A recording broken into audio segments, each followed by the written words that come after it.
Y'all know what's going on. It's time for another episode of Doing Time with Joe. I'm your host, Joe Baker, and welcome to the show, y'all. Listen to it.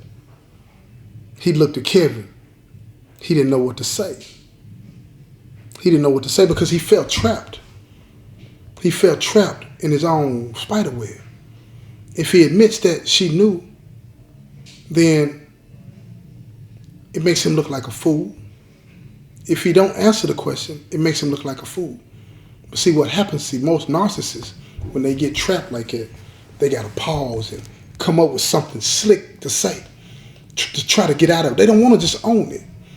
So he don't say nothing and he turned the radio up and they ride the rest of the way in silence, saying nothing about the situation. Now, Kevin's about 11 years old at this time, so they get on down to the spot, and now he gets him out of the car. When he gets out of the car, his other siblings, they come out on the porch, and they live in a nice house. Decent neighborhood, not up at it, you understand, but a decent neighborhood, and he's looking, he's like, wait a minute, they live in a house, they got 2 cars in the driveway, they coming out on the porch running up on their daddy like they the Beaver, the Cleavers or something, you understand? And here he is struggling with his mama back in another state, and worrying about if they gonna have somewhere to sleep, you know what I'm saying, in a car to drive and close the way because he don't want to give them any more money because she don't want to be with him. He's confused. So he tells them, here's your brother and your sister. And they all shake hands and look at each other kind of awkward because they knew about him, but he didn't know about them. Not one thing. When he gets into the house, he meets their mama. She hugs him, and she said, I'm going to treat you like you mine. He took offense to that. He got a mama. He didn't like none of that. He took offense to that. But see, the thing about that, all of that situation was this, right? He's trying to figure out why he didn't know nothing about these people. How did this happen? That he don't even know who they are. And they know who he is. How did this happen? I'm telling y'all how it happened. Secrets. See, he's finding out that what his mama been trying not to tell him about his dad is true. He ain't straight. See, so now, Kevin, he wants to play with his brother. He's trying. They go to the basketball court. Man, they see how cold he is on that court. And they encourage him. They tell him, look, keep doing this. You need to keep playing that ball, man. You're going to go somewhere with this. You good. Now, his daddy, he's sitting on the sideline. There now. Ain't no reason for him not to be watching. But guess what he doing on the sideline, y'all? He moving that pack. They at the park. Everybody out there on the court playing, but he on the sideline acting like he the concerned dad, but he's selling that bag. Yeah, everybody's running over there to him. Kevin sees that. In his mind, you got to keep in mind, to 11-year-old boy, his mind, it don't work like grown folks. So quit putting the grown folks stuff on these kids, man. Talking about you should know better. If you ain't taught them better, they won't know better. But let me get back to the story, right? Don't indict yourself. So he's sitting there, he's watching his daddy on the sideline move that bag. And all the people coming up around him and all the women, the men, and everybody saying, you know what I'm saying, what's up, all this and that, and giving him this money and all this and that. And all he's thinking about, my dad ain't even watching me play now, and he's here.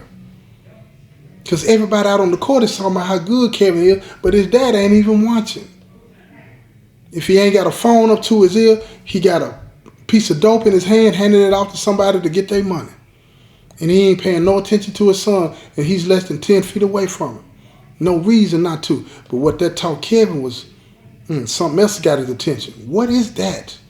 What is it that got Kevin's dad's attention? What is it? You're going to have to find out, man. Come back and check me out. And you're going to know what it is, right? You just got to come back and listen to the next episode. Because I'm not going to sugarcoat it. You feel what I'm saying? You know what? I'm not even going to do that. I'm not even going to the next episode. I'm going to go on and tell another 10 minutes of this story, right? And then I get to another episode because I can't stop right now. I'm on a roll, right? I'm on a roll, but check this out. So Kevin, he peeping how his daddy is getting all of this attention, and this is occupying his daddy's mind way more than the basketball. So something happened in that young kid's mind. something clicked. And it made Kevin's interest in basketball go all the way down. All the way down. Yeah, he still like it. He's naturally gifted at it. He's good at it. But his dad ain't watching him. His dad ain't watching him. So when he gets home with his brothers and sisters and they all sitting around talking, he's asking them, what is that dad is doing? And they looking at Kevin like he's some old country boy, don't know what's going on, right? But he don't. His mama kept him away from all that.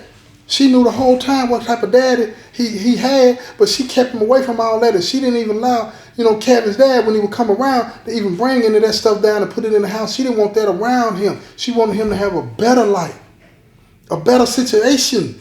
You understand what I'm saying? So he don't know about drugs. He don't know about weed. He don't know about cocaine. He don't know about none of that other than what he's seen on TV. But now he's getting a lesson. And guess who's getting a lesson from? He's getting a lesson from his brothers that he just met. They are teaching him that what his dad is doing is called the dope game. Hold up. Wait a minute. The seed has been planted. So he a drug dealer. That's what Kevin said. They all laughed. Now the laughter, listen to me, y'all. Y'all got to get this. Y'all got to get this. That laughter, right, made Kevin see them saying he's a drug dealer as less serious than a kid should take it. You shouldn't talk about being a drug dealer in glorifying ways. Because kids' mind don't filter that right, y'all.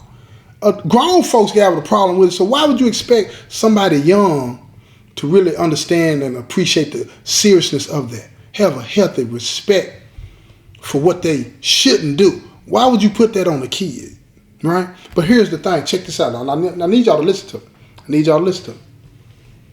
So now in his mind, it ain't such a bad thing. It ain't such a bad thing. So he spends the next 2 or 3 weeks down there with his pops and his new siblings and the mother that's trying to step in to his mama's role and do all this and do all that. And he don't really appreciate none of that because he's always comparing his mama's cooking to hers. And he prefers his mama's cooking. He's always comparing, how his mama even folds his clothes to how she was folding. He prefers his mama's stuff. You understand what I'm saying? She don't like that. So now she starts to whisper in Kevin's dad's ear about, he can't stay here. He got to go. I'm not finna have him around here disrespecting me. So hold up. Kevin's dad already got all this built up Anna in him about his mama. He's a narcissist. Everything's got to be his way.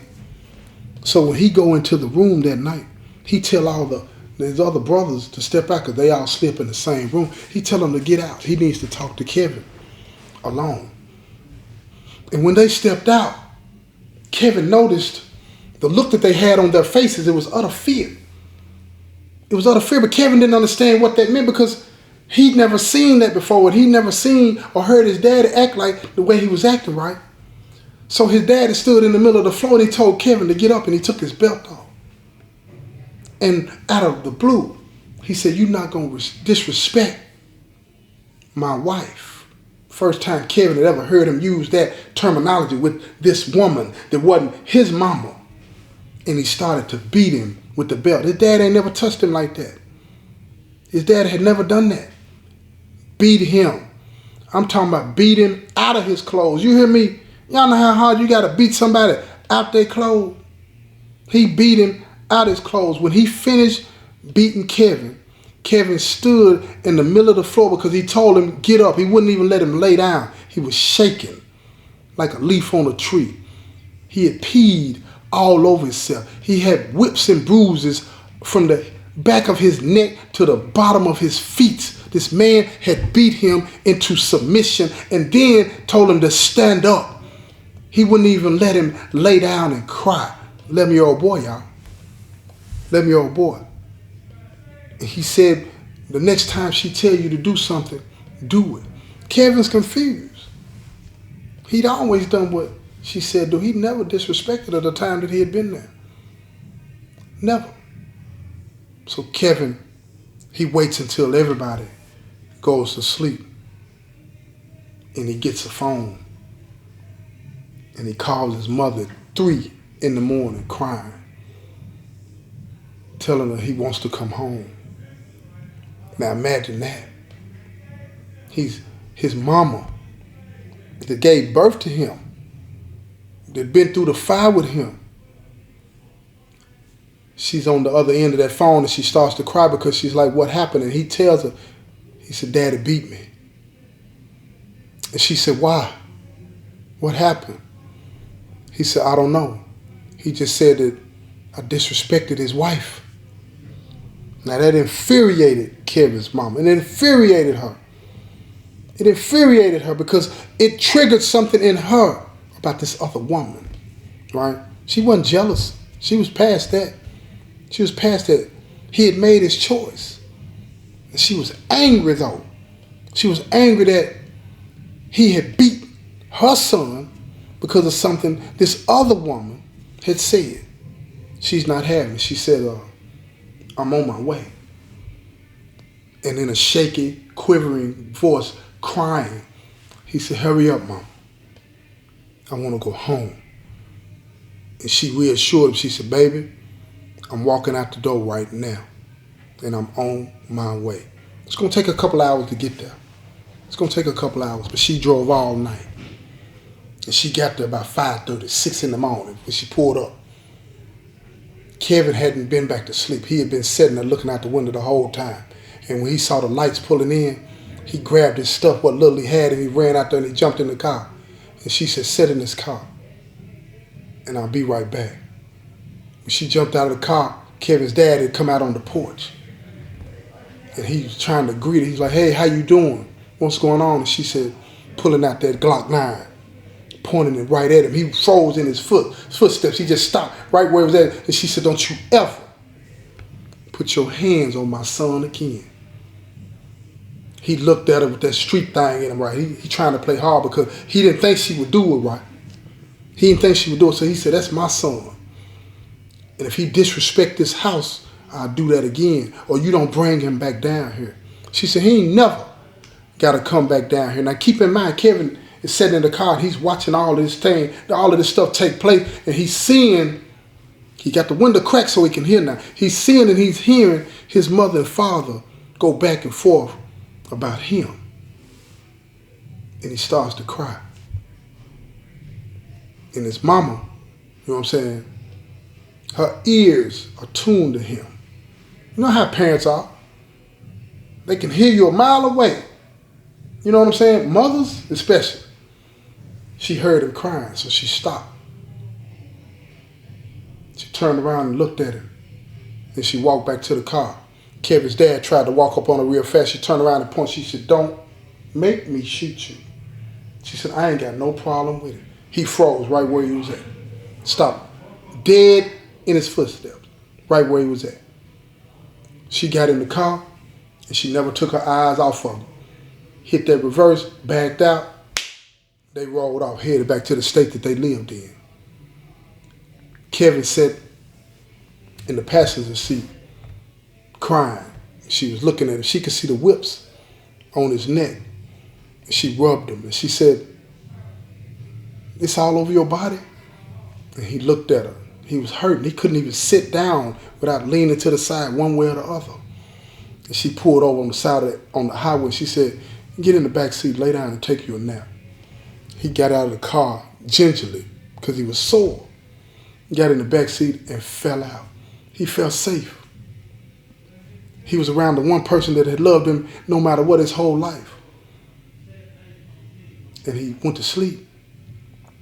And the rest of the way she drove back to the state that they lived in, she cried. She felt like she had abandoned him by sending him down into the wolves' den. Now he done got beat. She wondered how was he going to treat her because of that, right? See, she's playing it out in her mind now. Because you remember, the reason she sent him down because he was being disrespectful to her. So now she's playing it out in her mind. She been traumatized too. Oh, hey, this stuff gets deep, and if you want to know how deep, come back to the next episode because I'm going to keep this thing going until you fully understand what this is all about. Y'all need to get this, right? Y'all need to get this. This has been another episode of Doing Time with Joe. I'm your host, Joe Baker, and I say peace, y'all.